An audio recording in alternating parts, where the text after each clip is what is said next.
오늘은 마가복음 4장 1절부터 20절 이르는 말씀을 근거로 해서 말씀의 씨앗을 뿌릴 때라는 그런 제목을 달아보았습니다. 이 마가복음 전체를 지금 우리가 4장에 와 있는데 전체를 다시 한번 그 큰 틀을 보면 마가복음은 서두에 말씀드린 것처럼 다른 복음서들과 달리 예수님의 말씀보다는 행적을 중심으로 이야기가 진행이 됩니다. 그래서 누가복음이나 마가복음, 마태복음처럼 혹은 요한복음처럼 예수님의 긴 설교 이런 것들이 없죠. 그런데 이 마가복음이 이제 전반부와 후반부 크게 둘로 나뉘는데 전반부는 1장부터 10장까지고 후반부는 11장부터 16장까지인데 이 전반부와 후반부에 이 말씀이 묶여 있는 부분이 있습니다. 이건 아주 의도적이라고 보이는데요. 4장 오늘 우리가 읽는 4장에 보면 하나님 나라에 관한 비유들이 묶여 있습니다. 물론 이제 4장 마지막에 가면 풍랑을 잔잔케 하시는 이야기가 나오지만 그 장수를 나눈 거는 마가가 나눈 것이 아니라 나중에 교회에서 나눈 거기 때문에 그것은 문제가 되지 않죠. 어쨌든 마가는 전반부 이야기 예수님이 예루살렘에 이르기까지의 그 전반부 이야기를 하면서 중간에 하나님 나라에 관한 비유들을 묶어 놓았습니다. 그런데 이 비유들은 어떤 의미가 있느냐 하면 지금 이곳에서 역사하는 하나님 나라, 지금 이곳. 하나님 나라는 천국은 미래적인 우리는 보통 죽어서 가는 곳이라고 생각을 하지만 예수님의 가르침에서 예수님의 설교에서 천국은 지금 우리 가운데 역사하시는 하나님의 통치를 의미합니다. 그래서 그 하나님 나라에 관한 그런 지금 하나님 나라가 우리 가운데서 어떻게 움직이고 있는가, 어떻게 역사하고 있는가 이런 것에 대한 말씀이고요. 그리고 후반부에 가면 이제 13장의 마지막 날에 관한 말씀, 이걸 뭐 보통 재림이라고 하는데 재림만이 아니라 이 마지막 날 하나님께서 모든 역사와 이 우주를 새롭게 하실 그 마지막 날에 대한 말씀을 묶어 놓고 있거든요. 그래서 이 장차 완성될 하나님 나라, 이 하나님 나라에 대해서 우리는 두 가지를 늘 기억을 해야 됩니다. 그 영어로 이제 그걸 already 그리고 not yet 그렇게 많이 얘기를 하는데요.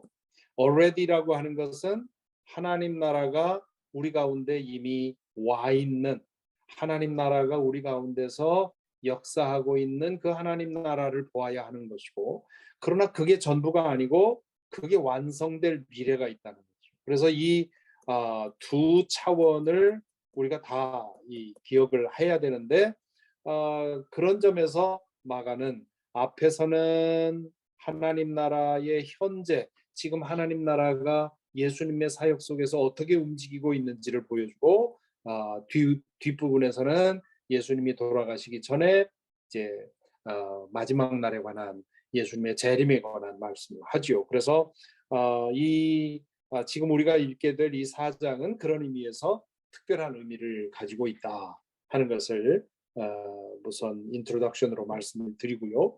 이제 비유를 이제 4장에 보면 비유가 몇 개 묶여 있는데 이 비유에 대해서 잠깐 생각을 해보고 넘어가야 되는데요. 예수님은 비유를 아주 자주 많이 사용하셨습니다.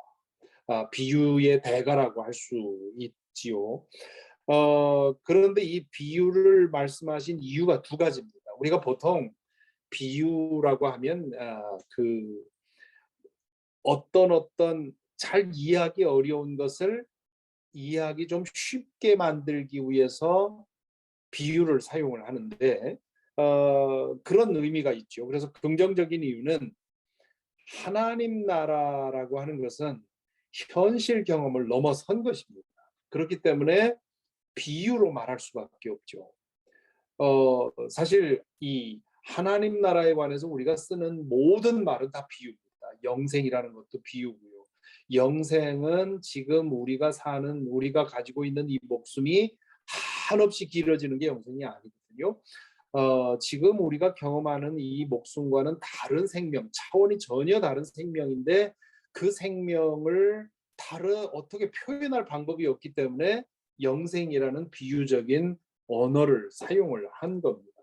그러니까 이 성경에 나오는 천국에 관한 설명, 지옥에 관한 설명, 이 모든 것들은 다 비유입니다. 지옥에는 구더기가 들끓고 있다 할 때 그 구더기가 라고 하는 것은 우리가 지상에서 생각할 수 있는 가장 혐오스러운 것을 비유해서 지옥이 그렇게 고통스러운 곳이라고 하는 것을 의미하는 거지, 실제로 그 구더기가 거기 있다는 뜻은 아니죠. 그것을 문자 그대로 해석하면 안 되는 겁니다. 그래서 예수님은 하나님 나라에 대해서 말씀을 해주셔야 되는데 하나님 나라라고 하는 것이 신비롭고 우리로서는 다 이해할 수 없는 것이기 때문에 비유로 설명할 수밖에 없다는 거죠. 저는 우리 이 현재의 육신적인 생활 그리고 영원한 생명 뭐 이런 걸 설명할 때 애벌레가 나비 되는 그 과정을 비유로 설명을 하곤 했는데요. 애벌레가 그 물속에서 자라다가 나중에 갈대를 타고 올라가서 거기서 꼬치가 되고 그리고 그 꼬치에서 나비로 변화하는 이런 것이 아니겠는가, 이렇게 우리의 육신적인 생명과 영원한 생명이 어떻게 다른가 할 때 그렇게 설명을 할 수 있는 거죠. 그래서 그 비유는 딱 들어맞는 게 아니에요. 그렇게 어떤 비유를 들었을 때 그 비유의 어떤 점을 가지고 당신 그거 틀렸어 이렇게 말하면 안 되는 거죠. 왜냐하면 비유라고 하는 것은 지금 내가 설명하려고 하는 어느 하나의 그 사실을 설명하기 위해서 쓰는 거기 때문에 그렇습니다. 그래서 예수님은 이 하나님 나라를 설명하기 위해서, 하나님 나라를 더 잘 이해시키기 위해서 이 말씀을 하기도 했고요. 또 하나는 부정적인 이유도 있습니다. 그건 뭐냐면 적대자들에게 빌미를 주지 않으려고 하는 거죠. 예수님을 지금 이 4장 이전에 3장 마지막에 예수를 어떻게든 제거할 음모를 꾸며기 시작을 하는데 그 사람들에게 걸려 넘어갈 빌미를 주지 않기 위해서는 애매모호한 그런 비유를 들어서 말하는 수밖에 없죠. 제가 대학 다닐 때가 이제 유신 정권의 마지막 그때 이제 해서 이제 12.6 사태와 광주 사태 이걸 다 대학에서 겪었는데 그때에 이제 함석헌 선생이라든가 김동길 선생이라든가 이런 민주주의에 대해서 이 독재 정권에 대해서 저항하면서 강연을 하고 다니는 그런 분들 강의를 자주 들었는데 그분들이 이렇게 비유를 많이 사용을 했습니다. 왜냐하면 형사들이 항상 따라다녔기 때문에 그 형사들이 꼬투리를 걸어서 자기를 감옥에 넣지 못하도록 아주 비유적인 그런 얘기를 많이 했죠. 그래서 예수님도 그럴 수밖에 없었던 거죠. 그리고 이제 예수님에게서 비유는 이 이야기 비유, 스토리 패러블을 많이 사용을 하셨어요. 그냥 단순히 우리 인간을 나무에 비유한다든가 열매에 비유한다든가 하는 그런 정도의 비유가 아니라 하나의 스토리를 만드신 거죠. 나는 포도나무다, 나는 선한 목자다, 이런 간단한 어떤 비유만이 아니라 이 스토리를 만드셨어요. 아주 복음서에 나오는 예수님이 만든 이 이야기들을 보면 일상적인 사건을 소재로 해서 이야기를 만드는 솜씨가 매우 뛰어나셨습니다. 그래서 선한 사마리아인의 비유라든가 이 모든 이야기들이 가장 감동적인 게 이제 탕자의 비유이죠. 이런 스토리를 예수님이 만들어내셔서 그 어떤 진리를 전하셨습니다. 그래서 이제 보게 되는 비유에 대해서 이제 말씀을 드렸습니다. 자, 그러면 이제 오늘 1절부터 20절까지 나오는 내용을 한번 보겠습니다. 예수께서 다시 바닷가에서 가르치기 시작하셨다. 요 바로 전에는 이제 집에서 많은 사람들이 운집해서 이제 가르치시는 이야기가 나오는데, 다시 바닷가로 가셨는데 많은 무리가 모여들어서 결국 예수님은 배에 오르셔서 바다 쪽에 앉으시고 무리는 모두 바닷가 못에 있었다. 예수님이 자주 갈릴리 호수에서 그렇게 가르치셨습니다. 그래서 이 호수로부터 육지로 부는 바람을 사용을 해서 많은 사람들에게 그 확성기가 없이도 얼마 그 의사를 전달할 수 있었던 거죠. 예수께서 비유로 여러 가지를 가르치셨는데, 여기 비유에 대한 얘기가 나옵니다. 가르치시면서 그들에게 이렇게 말씀하시다. 그 중에 한 가지 비유를 말씀을 하십니다. 앞에서도 말씀드렸지만 우리말에서 비유는 더 쉽게, 더 잘 이해하도록 사용하는 것을 가리키죠. 저도 설교자로서 내가 지금 전하려고 하는 그 말씀을 어떻게 하면 이렇게 잘 몸에 닿게 할 수 있을까? 지난주에 코로나 바이러스가 한 사람으로부터 온 인류에게 퍼진 이 이야기를 가지고 원죄가 이런 것이 아니겠는가, 그런 비유를 들었는데요. 이 비유라고 하는 것이 그런 점에서 잘만 사용하면 정말 그렇겠구나. 어떻게 한 사람이 지은 죄가 모든 죄에 대해서 모든 사람이 책임져야 되느냐? 그게 이해가 안 됐는데 그렇게 생각하면 그럴 수 있겠구나 하는 생각을 할 수 있는 거죠. 그렇다고 해서 그걸 꼭 꼬치꼬치 캐 들어가면서 이거 잘못되지 않았는데 이거 맞지 않느냐 이렇게 말할 수는 없는 거죠. 왜냐하면 비유라고 하는 건 어디까지나 그것을 설명하려고 하는 한 포인트를 위한 것이기 때문이죠. 히브리어에서 비유라는 말은 수수께끼라는 의미가 더 강합니다. 그래서 이 수수께끼는 여러분들 뭐 수수께끼 놀이 많이 해보셨죠? 수수께끼라고 하는 것은 그 단서만 잡으면 너무도 쉬운데 그 단서를 잡지 못하면 깜깜하죠. 도대체 무슨 무슨 뜻인지 모르는데 예수님의 비유들이 대부분 그랬던 거죠. 그래서 이 단서를 알게 되면 그게 그런 뜻이구나 하고 알게 되는데, 모르는 사람은 전혀 모르는. 그래서 예수님은 내부 사람들에게는 하나님 나라의 비밀을 알려주고 외부 사람들에게는 그 비밀에 대해서 숨기는 이런 일을 하셨던 겁니다.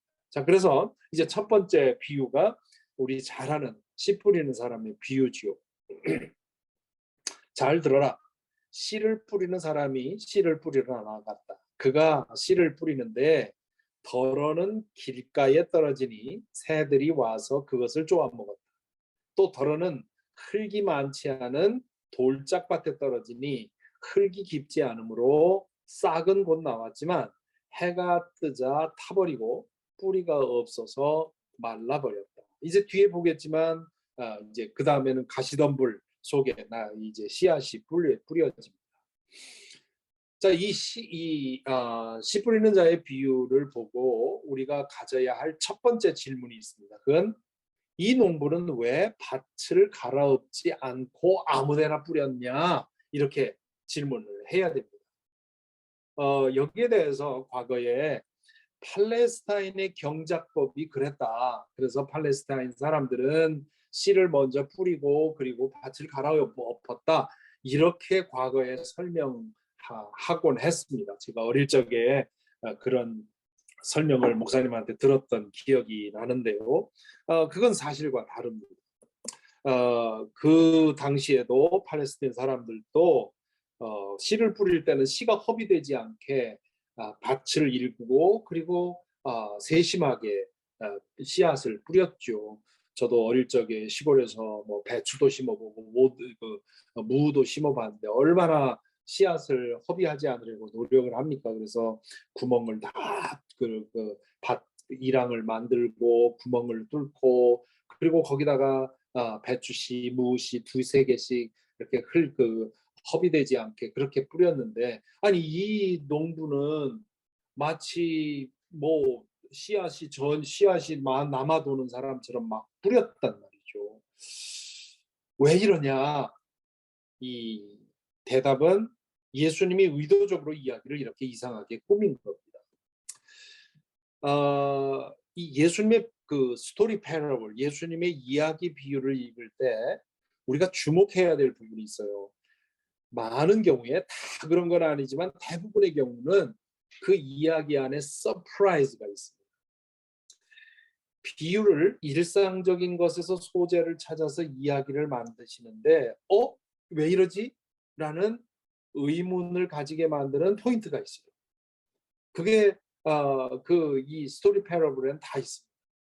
그리고 바로 그 서프라이즈 안에 예수님이 전하려는 메시지가 숨어 있습니다.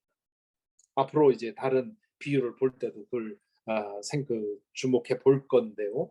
자, 그래서 이 씨 뿌리는 자의 비유에서 서프라이즈는 뭐냐면 맨 처음 듣는 사람들이면 누구나 가질 수 있는 질문이 뭐였냐면 이 농부는 왜 밭을 갈아엎지 않고 씨를 뿌리고 있나? 라는 거죠. 바로 거기에 이 비유의 포인트가 있습니다. 왜 그러냐면 씨 뿌리는 행위는 말씀을 전하는 행위를 의미합니다. 그런데 말씀을 전할 때 전도하거나 설교하거나 가르치거나 다 마찬가지입니다. 듣는 사람의 마음밭을 일구고 난 후에 말씀을 전할 수가 없습니다. 그러니까 듣는 사람의 마음밭이 어떻든지 상관없이 바울 사도가 디모데후서 4장 2절에서 말한 것처럼 때를 얻든지 못 얻든지 말씀을 전하는 거죠. 전도도 마찬가지고요. 설교도 제가 설교할 때 제 앞에서 설교를 듣는 분들이 여러분인데 그분들의 마음밭이 다 똑같은 게 아닙니다. 설교하기 전에 제가 마음밭을 다 고르고 다 받아들일 수 있게 만들어 놓고 설교할 수 있는 게 아니란 말이에요. 어떤 사람은 회의에 빠져 있고 어떤 사람은 불신의 마음이 있고 어떤 사람은 아주 은혜로워서 말씀을 받아들이는 그거를 어떻게 할 수가 없단 말이에요. 그러니까 제가 주일에 설교할 때는 마치 이 씨 뿌리는 사람이 그 씨를 뿌리는 거와 마찬가지. 어떤 사람은 길가와 같은 밭이고, 어떤 사람은 돌짝밭 같은 밭이고, 어떤 사람은 그럼에도 불구하고 뿌리라. 말씀을 받을 준비가 되어 있지 않은 마음을 가리킵니다. 또 더러는 가시덤불 속에 떨어지니 가시덤불이 자라 그 기운을 막아버려서 열매를 맺지 못하였다. 그런데 더러는 좋은 땅에 떨어져서 네 번째 땅이지요. 좋은 땅에 떨어져서 싹이 나고 자라서 열매를 맺었다. 그리하여 30배, 60배, 100배가 되었다. 예수께서 덧붙여서 말씀하셨다. 들을 귀가 있는 사람은 자, 여기 재미있는 것은 이 세 가지 밭, 길가, 돌짝밭, 가시덤불 이 세 가지 밭은 이 단계적으로 돼 있어요. 이걸 봐도 참 예수님이 아주 세심하게 고안해서 만드신 거예요. 길가는 어떤 밭이냐면 말씀을 받지만 그게 뿌리를 못 내리는 밭입니다. 그래서 새는 다시 말하면 이제 사탄을 의미하죠. 그래서 전혀 뿌리를 못 내리는 밭을 의미하는 거고 돌짝밭은 뿌리를 내리기는 하는데 깊질 않기 때문에 금방 시들어버리는 가시덤불 밭은 뿌리는 내립니다. 그러나 그것이 자라갈 수 없게 막는 거죠. 그러니까 첫 번째는 뿌리도 못 내리고 두 번째는 뿌리는 내리는데 깊지 못하고 세 번째는 뿌리는 내리는데 그 상황이 그 열매를 맺을 수 없는 그런 상황이죠. 이 좋은 땅은 그렇게 본다면 그 세 가지를 뒤집으면 좋은 땅이 뭔지 알 수 있죠. 좋은 땅은 길가와 같지 않다. 듣기만 하지 않고 받아들이는 거죠. 돌짝밭과 같이 하는 것은 뭐냐면 말씀이 뿌리를 내릴 수 있을 만큼 흙이 깊이 뿌리 내리는 그런 마음이죠. 세 번째, 가시덤불과 같지 않은 겁니다. 그거는 세상 일로 인한 염려와 근심과 유혹에 흔들리지 않는다. 이런 것들을 없애는 것이 좋은 땅으로 만드는 거죠. 우리가 할 일은 이제 말씀을 듣는 사람으로서 우리가 할 일은 내 마음이 좋은 땅이 되게 하는 것인데, 말씀을 전하는 사람의 입장에서는 그런 어떤 상황을 알 수가 없는 거죠. 그렇기 때문에 기회가 있을 때마다 말씀을 전하라는 겁니다. 그렇게 되면 30배, 60배, 100배가 되었다. 그 말은 뭡니까? 어떤 땅은 30배, 어떤 땅은 60배, 어떤 땅은 100배. 그러니까 말씀을 받아들이는 사람들도 그 결실이 다른 거죠. 어떤 사람은 많은 결실을 내는 사람이 있고 어떤 사람은 적은 결실을 내는 사람들이 있습니다. 그러면서 예수님이 들을 귀가 있는 사람은 들어라 그렇게 말씀을 하시죠. 이게 수수께끼 같은 말씀이기 때문에 그렇기 때문에 그 알아들을 수 있는 사람들은 알아듣도록 얘기를 합니다. 자, 그렇게 말씀하신 후에 10절부터 12절에 보면 예수께서 혼자 계실 때에 예수의 주위에 둘러있는 사람들이 12제자와 함께 그 비유들이 무슨 뜻인지를 예수께 물었다. 여기 보면 예수님 주변에 두 종류의 사람들이 있어요. 12제자가 있고 그리고 주위에 둘러있는 사람들. 그러니까 예수님이 여기 계시면 12제자가 가장 가까이 있었을 거고요. 그 다음에 많은 제자들이 그들과 함께 있었습니다. 지난주에 보았습니다마는 12제자는 상징이라고 했죠. 이 예수님을 따라다니는 예수님을 믿는 사람들이 옛 이스라엘을 대신하는 그런 새로운 이스라엘이라는 의미에서 12제자가 선정되었다는 말씀을 드렸습니다. 그래서 예수님에게는 실질적으로는 이게 12제자나 둘러있는 사람들이랑 똑같은 겁니다.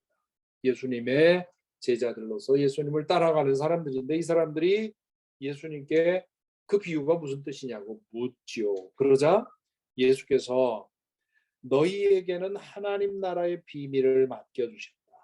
하나님 나라의 비밀. 이게 비유로 말씀하시는 이유죠. 하나님 나라의 그 알기 어려운 그런 비밀들을 맡겨주셨다. 그러나 저 바깥 사람들에게는 이 사람들은 앞에서 말한 예수님을 적대하고 또 예수님을 제거하려 하고 이런 사람들이죠. 그들에게는 모든 것이 수수께끼로 들렸다. 지금 예수님이 비유로 말씀하시는 이유는 믿음이 있는 사람들에게는 하나님 나라가 어떤 것인지를 깨닫게 해주고 믿지 않는 사람들 혹은 예수님을 반대하는 사람들에게는 예수님이 무슨 얘기하는지 모르도록 그렇게 은폐하려는 데에 이유가 있다는 거죠. 그러면서 그 이사야서 6장 9절 10절 말씀을 인용을 합니다. 그것은 그들이 보기는 보아도 알지 못하고 듣기는 들어도 깨닫지 못하게 하셔서 그들이 돌아와서 용서를 받지 못하게 하시려는 것이다. 이 말씀은 이사야서 6장에 나오는 이사야가 선지자로 부름받을 때 하나님께서 주신 말씀이에요. 이 말씀의 의미는 뭐냐 하면 네가 나가서 이스라엘 백성들에게 예언을 할 터인데 이스라엘 백성들은 그 예언을 받아들이지 않을 거다. 그렇게 말씀을 하는 거죠. 예수님은 당신의 경우도 그렇고 예수님의 제자들도 그렇고 나가서 복음을 전할 터인데 이사야 때 그랬던 것처럼 믿지 않고 거부하고 무시하는 사람들이 더 많을 거다. 그걸 암시해 주신 거예요. 예언을 해 주신 거죠. 그러면서 그 이제 씨 뿌리는 자의 비유를 설명을 해 주시죠. 그리고 예수께서 그들에게 말씀하셨다. 너희가 이 비유를 알아듣지 못하면서 어떻게 모든 비유를 이해하겠느냐. 이 말씀은 씨 뿌리는 자의 비유가 그래도 이해하기 가장 쉬운 비유 중에 하나라는 겁니다. 사실 그렇습니다. 다른 예수님의 다른 스토리 비유들을 비교해 보면 씨 뿌리는 자의 비유는 상당히 쉬운 비유이지요. 씨를 뿌리는 사람은 말씀을 뿌리는 것이다. 교회 안에서 이 예배 중에 말씀을 하는 뿌리는 것, 혹은 그 믿지 않는 사람들에게 복음을 전하는 것, 이걸 이제 말씀을 뿌리는 것으로 보는데, 길가에 뿌려지는 것들이란 이런 사람들이다. 그들에게 말씀이 뿌려질 때 그들이 말씀을 듣기는 하지만 곧바로 사탄이 와서, 이게 새라고 했죠. 새가 길바닥에 떨어진 씨앗을 쪼아 먹듯이 사탄이 그들에게 뿌려진 그 말씀을 빼앗아 간다. 그래서 그 말씀이 그 사람 안에 뿌리 내릴 수가 없다. 돌짝밭에 뿌려지는 것들이란 이런 사람들이다. 그들은 말씀을 들으면 곧 기쁘게 받아들이기는 하지만 그들 속에 뿌리가 없어서 오래가지 못하고, 그 말씀 때문에 환난이나 박해가 일어나면 곧 걸려 넘어진다. 말씀대로 사는 것은 모든 것이 잘 되는, 만사형통하는 것이 아니라 말씀대로 살다 보면 환난이나 박해를 받게 돼 있죠. 어려움을 당하게 돼 있는데, 그런 어려움을 당했을 때 이거 믿어봐야 소용없구나 하고 말씀을 버린다는 거죠. 그게 이제 돌짝밭에 뿌려진 거다.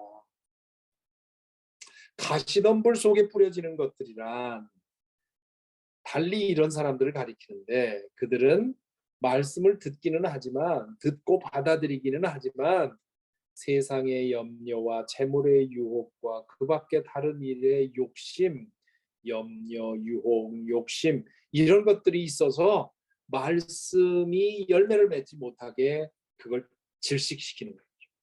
좋은 땅에 뿌려지는 것들이란 이런 사람들이다. 그들은 말씀을 듣고 받아들여서, 이게 중요하죠. 말씀을 듣는 것만이 아니라 내 마음에 아멘으로 받아들여서 30배, 60배, 100배의 열매를 맺는 것입니다. 그래서 이렇게 보면 말씀을 받아들여서 열매 맺지 못하게 하는 장애물들이 여기 세 가지가 나와 있죠. 사탄, 악한 영이 우리를 끊임없이 흔들어서 말씀이 열매 맺지 못하게 만드는 거죠. 또 환난이나 박해, 또 세상의 염려와 재물의 유혹과 욕심, 이런 것들이 말씀이 우리 속에서 뿌리 내리지 못하게 하는 그런 요인이 됩니다. 자, 그래서 오늘 말씀을 정리를 하면, 원래 이 비유는 씨 뿌리는 자, 즉 말씀을 전하는 사람에 대한 비유였습니다. 그래서 이 말씀을 전하는 사람들에게 무슨 의미, 무슨 메시지를 주려는 거냐 하면, 사람들의 마음밭을 핑계대지 말고 기회가 되는 대로 말씀의 씨앗을 뿌려라 라는 거죠. 그리고 말씀을 뿌릴 때, 전도할 때나 혹은 설교할 때 그 말씀의 대다수가 허비될 거라고 하는 거, 그 당연한 일이니까 낙심하지 말라는 거죠. 예언자 이사야 때부터 시작해서 계속 그래 왔다는 거예요. 저도 지금 계속해서 설교 사역을 하고 있는데요. 설교라고 하는 것이 그냥 설교할 때마다 교인들이 탁탁 받아들여서 확확 삶이 변화하고 뭔가 변화가 일어나는 그런 일이 있다면 얼마나 목회하는 것이 재미있고 신나겠어요. 그런데 지금 이 말씀이 사실은 거듭거듭 설교 사역을 통해서 경험하는 일, 대다수는 허비되는 것 같고요. 말씀 좋았다고 하는데 뭐 삶은 똑같고. 그런데 그럼에도 불구하고 이 말씀 사역을 계속 할 수 있는 이유는 소수의 사람들이 말씀을 받아들이는데 그분들에게서 나타나는 변화가 허비된 말씀을 보상하거든. 참 기가 막힌, 이거 없으면, 이 기쁨 없으면 전도 못하고요, 선교 못하고요, 목회 못하고, 선교하는 사람들, 선교사로 일하는 사람들도 정말 정말 밑 빠진 독에 물을 붓는 것처럼 다 허비되는 것 같은데, 다들 날 이용하는 것만 같고, 정말 이 내 인생이 그냥 여기서 허비되는 거 아닌가 하는 그런 생각이 드는 그런 순간들이 거듭거듭 있지만, 때때로 가끔가다 정말 변화하는 그런 하나님께서 하시는 일이라고 하는 것을 보는 그런 사건이 있을 때 감동하는 거고, 감격하는 거고, 신나서 일을 하게 되는 거고, 그 이전의 모든 그 낙심과 그 모든 그 부정적인 감정을 한순간에 변화시키는 것이 그런 경험이에요. 목회에서도 그런 경험을 자주 하는데, 어느 한 분이 내가 알지 못하는데 그 말씀을 통해서 어느 날 정말 그 죽음의 그런 그 생과 사의 위기에서 그 벗어났다고 하는 그 얘기를 들을 때, 그 이전에 지치도록 낙심하고 어려웠고 하는 그 모든 일들이 한순간에 변하고, 그것이 목회자의 기쁨이고, 전도자의 기쁨이고, 또 선교사의 기쁨이고요. 꼭 이런 사람들만이 아니라 우리 모든 믿는 사람들이 마찬가지죠. 그래서 지금 이 씨 뿌리는 자의 비유는 예수님 자신의 사역에 대한 예언이기도 해요. 내가 지금 이렇게 하고 있는데 너네들 눈에는 뭐 어마어마하게 사람들이 몰리니까 잘 되는 것 같지? 그러나 봐라, 이 사람들이 다 나를 등을 돌릴 거다. 지금 결국 내 사역을 통해서 남는 사람 몇 명 안 될 거다. 속지 마라. 그런 얘기일 수 있고요. 또 제자들의 사역에 대한 예언이기도 해요. 앞으로 너희들이 이제 나가서 복음을 전할 텐데 되는 대로, 내가 하는 대로 뭐 확확 무슨 변화가 일어날 거라고 생각하지 마라. 실망이 더 많다. 낙심되는 게 더 많다. 또한 오늘의 전도자들에 대한 예언이기도 해요. 그래서 상대방이 어떠냐, 저 사람의 마음밭이 지금 준비되어 있을까, 내가 저 사람에게 복음을 전하고 싶은데 전할 만한 그런 준비가 되어 있을까, 이거 따지면 평생 못합니다.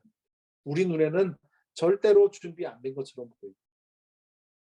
준비 안 된 것 같더라도 기회가 되면 말씀을 전하라는 거죠. 그러면 어느 땐가는 그 사람의 마음밭이 좋은 밭이 되어서 받아들일 수 있다. 반대로 이 씨 뿌리는 자의 비유는 또한 밭의 비유로 해석할 수도 있습니다. 예수님이 제자들에게 해석해 준 것이 그건데, 그러므로 말씀을 전하는 입장에 있다면 이 비유를 보면서 씨 뿌리는 자의 시각으로 이 비유를 봐야 됩니다. 또 말씀을 듣는 사람의 입장에서는 밭의 비유로 해석이 돼야 됩니다. 그래서 내 마음이 과연 길가와 같은가, 돌짝밭과 같은가, 가시덤불과 같지 않은가, 이런 생각을 하는 거죠. 제가 지금 4년째 이제 매일 말씀 묵상을 해오고 있는데요. 이거 하면서도 제 마음밭을 자주 봅니다. 때로는 제 마음밭이 아주 기가 막힌 기름진 옥토가 되어서 말씀을 읽고 묵상하는 것이 너무 신나요.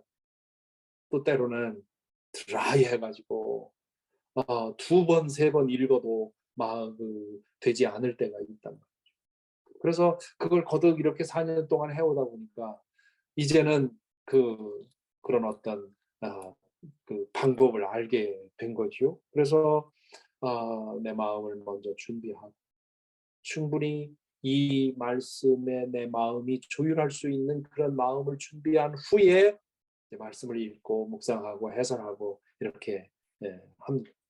마음밭이 어떻게 준비되는? 그러니까 어떤 사람은 좋은 밭이고 어떤 사람은 항상 나쁜 밭일 수가 없습니다.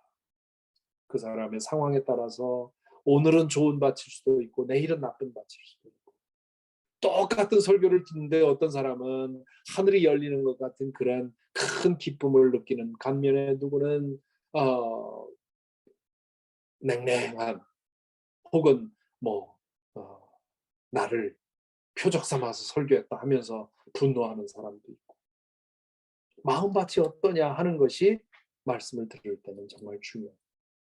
그래서 오늘 이 씨 뿌리는 자의 비유를 보면서 씨 뿌리는 자의 입장에서, 그리고 씨를 말씀을 받는 사람의 입장에서 내가 어떤 입장에 서 있느냐에 따라서 시각을 달리하면서 말씀을 생각을 해보고 우리 자신을 돌아보아야 되겠습니다.